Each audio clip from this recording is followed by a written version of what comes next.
dans les rues pour demander à l'armée américaine de se retirer du continent africain.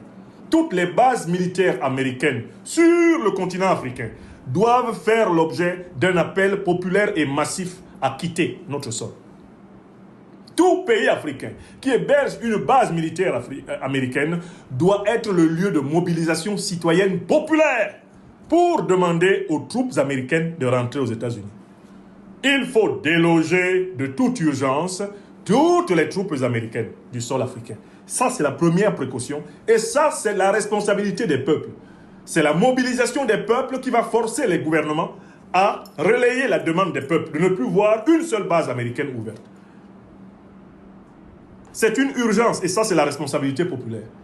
Ces mobilisations doivent avoir lieu partout, au Sahel et en dehors du Sahel.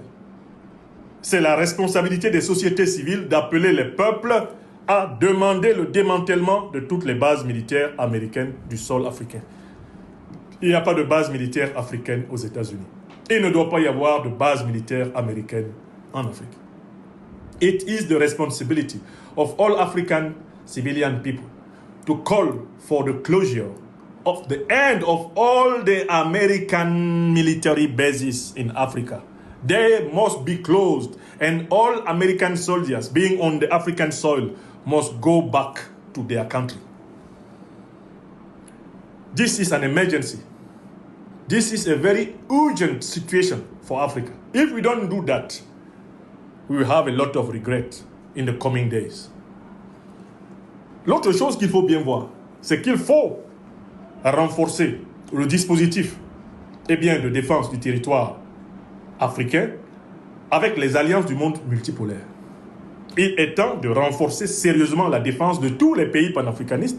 Il faut continuer à renforcer cette défense parce que, inévitablement, l'armée américaine va chercher à bombarder le Sahel. Elle se donne maintenant le pouvoir, avec ses navires qui sont positionnés dans le golfe de Guinée, de bombarder tous nos pays en fonction de ses desiderata, en se contentant parfois d'informer le gouvernement 10 minutes, 19 minutes, 25 minutes avant de tirer, histoire de ne pas tuer inutilement un membre du gouvernement qui se promènerait dans la zone.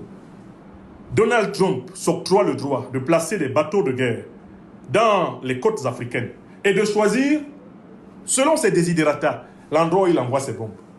L'Afrique est désormais un territoire de bombardement sur lequel Donald Trump croit avoir tous les pouvoirs.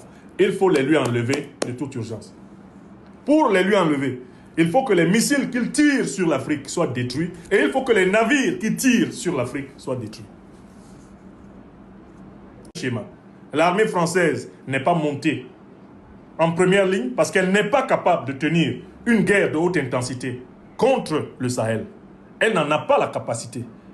Elle appelle désormais la grande armée impérialiste américaine à prendre les devants pour que les micro-impérialistes, pour que les vassaux de l'impérialisme anglo-américain viennent derrière.